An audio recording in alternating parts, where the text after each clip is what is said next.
तरफ हम कहते हैं इंडिया में जुल्म हो गया, मुसलमान को ये कर दिया, दूसरी तरफ वहाँ से कि मुसलमान आ रहा है तो हम उसे वीज़ा ही नहीं दे रहे। नहीं देना चाहिए हमें,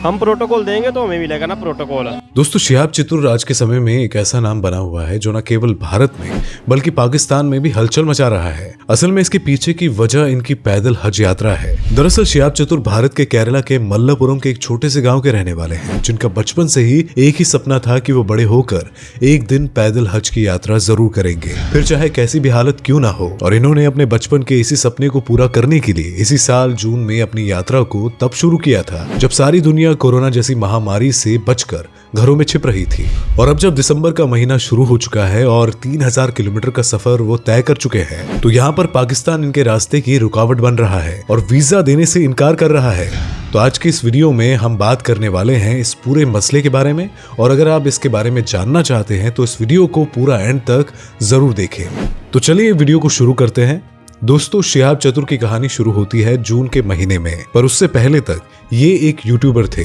और सिंगर भी थे जिन्होंने कई सारे लोकल म्यूजिक कंपटीशन को जीता था। पर जब से इनकी ये हज यात्रा शुरू हुई है तब से ना तो ये केवल यूट्यूब पर बल्कि हर एक सोशल मीडिया प्लेटफॉर्म पर छाए हुए हैं, फिर चाहे वो ट्विटर हो, फेसबुक हो, यूट्यूब हो या फिर हो इंस्टाग्राम। अब तो इनकी यूट्यूब चैनल पर भी 1 मिलियन से ज्यादा सब्सक्राइबर है। तो चलिए अब हम इनकी हज यात्रा के बारे में बात करते हैं। दोस्तों, शिहाब चतुर केरला के मल्लापुरम के रहने वाले हैं और ये 3 जून साल 2022 को भारत से सऊदी अरब यानी कि हज के लिए निकले थे। और जब इन्होंने 3 जून को अपनी यात्रा शुरू की थी तब सूरज आग उगल रहा था, जिसको देखते हुए बहुत से लोगों ने इन्हें डिमोटिवेट करने की कोशिश भी की थी। कुछ ने तो ये तक भी कह दिया था कि शायद अब ये कभी भी घर वापस लौट कर नहीं आएंगे, लेकिन इन्होंने हार नहीं मानी और ये अपने सफर पर चल पड़े और इस तरह से इनका सफर शुरू हुआ था। और इस सफर के दौरान इन्हें कुल 5 देशों से होते हुए सऊदी अरेबिया जाना है, और जिसमें पाकिस्तान, ईरान, इराक, कुवैत और सऊदी अरेबिया शामिल है। इनके बारे में ऐसा अनुमान लगाया जा रहा था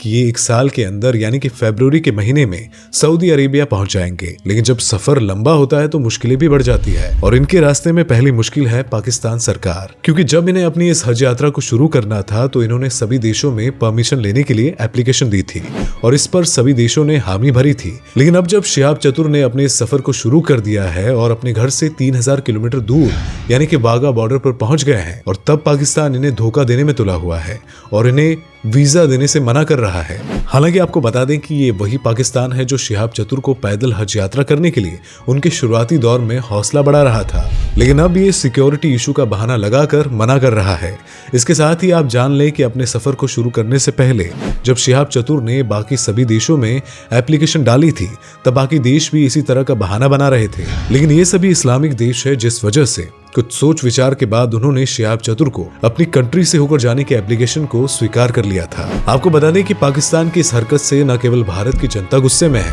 बल्कि पाकिस्तान में भी इस बात को लेकर जमकर प्रोटेस्ट यानी कि आंदोलन चल रहे हैं। कहीं शिहाब चतुर जिंदाबाद के नारे लगाए जा रहे हैं तो कहीं पाकिस्तान जनता पाकिस्तानी सरकार का पुतला फूंक रही है। हालांकि इन सभी चीजों को देखने के बाद ऐसा लग रहा था कि शायद पाकिस्तानी सरकार शिहाब चतुर को अपने देश से होकर गुजरने की अनुमति देगी, लेकिन हाल ही में ऐसा कुछ सुनने में आया है कि शिहाब चतुर के द्वारा भेजी गई अर्जी पाकिस्तान हाई कोर्ट के द्वारा खारिज कर दी गई है। और साथ ही साथ आप जान लें कि आज शिहाब चतुर को बाघा बॉर्डर पर रुके हुए करीब 1 महीने से ज्यादा का वक्त हो गया है, और उन्होंने इस दौरान जब पाकिस्तान सरकार से इस बारे में कुछ जानने की कोशिश की तब पाकिस्तान सरकार ने चुप्पी साधी और इनके सवाल का कोई भी जवाब नहीं दिया। लेकिन इसके बाद पंजाब के मौलाना शाही इमाम ने एक प्रेस कॉन्फ्रेंस के दौरान इस बात का खुलासा कर दिया कि पाकिस्तान सरकार शिहाब चतुर को वीजा देने में बिल्कुल भी दिलचस्पी नहीं दिखा रही है, और ऐसा लग रहा है कि पाकिस्तान सरकार शायद ही इन्हें वीजा देगी। लेकिन अगर आप सोच रहे होंगे कि पाकिस्तान वीजा नहीं देता है तो शिहाब चतुर को चीन के रास्ते होते हुए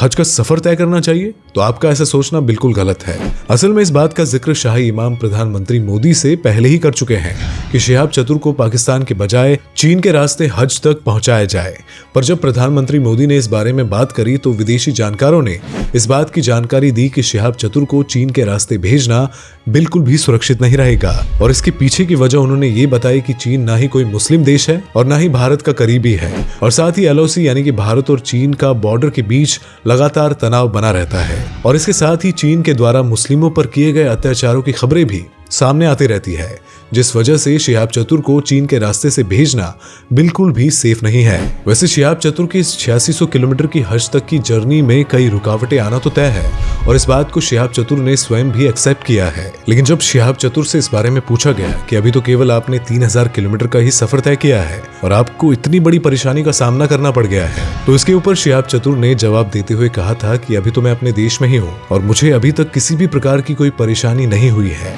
लेकिन शायद आने वाले समय में मुझे इससे भी ज्यादा मुश्किल चीजों का सामना करना पड़ेगा और तो और पता नहीं मैं उन मुश्किलों का सामना कर भी पाऊंगा या नहीं। और उनके इस बयान ने सभी भारतीयों का दिल जीत लिया था। हालांकि उन्होंने ये भी बताया था कि उन्होंने 1 साल पहले से ही इस सफर का पूरा इंतजाम बना लिया था। और बात करें उनके रुकने की, तो उनका कहना था कि वो अल्लाह के घर जा रहे हैं तो वो किसी भी तरह की फैसिलिटी यानी कि सेवा का लाभ नहीं लेंगे और वो सिर्फ और सिर्फ मस्जिदों में ही रुकेंगे। और साथ ही शिहाब चतुर बड़े ही नेक दिल के इंसान हैं, जो जहां भी रुकते हैं वहां लोगों के लंगर कराते हैं और शाम के समय की नमाज अदा करने के बाद शिहाब चतुर साधारण लोगों से मिलते हैं। पर कभी उनके मिलने वालों की भीड़ इतनी ज्यादा हो जाती है कि जिस वजह से कभी कभी उन्हें पुलिस की मदद भी लेनी पड़ जाती है। तो इसीलिए दोस्तों, अगर आपको ये वीडियो पसंद आया हो तो इस वीडियो को लाइक करें और चैनल पर नए हैं तो चैनल को सब्सक्राइब करना बिल्कुल ना भूलें। धन्यवाद। दोस्तों, आपको स्क्रीन पर 2 और वीडियोस दिखाई दे रही हैं, जिसे देखने के लिए स्क्रीन पर क्लिक करें।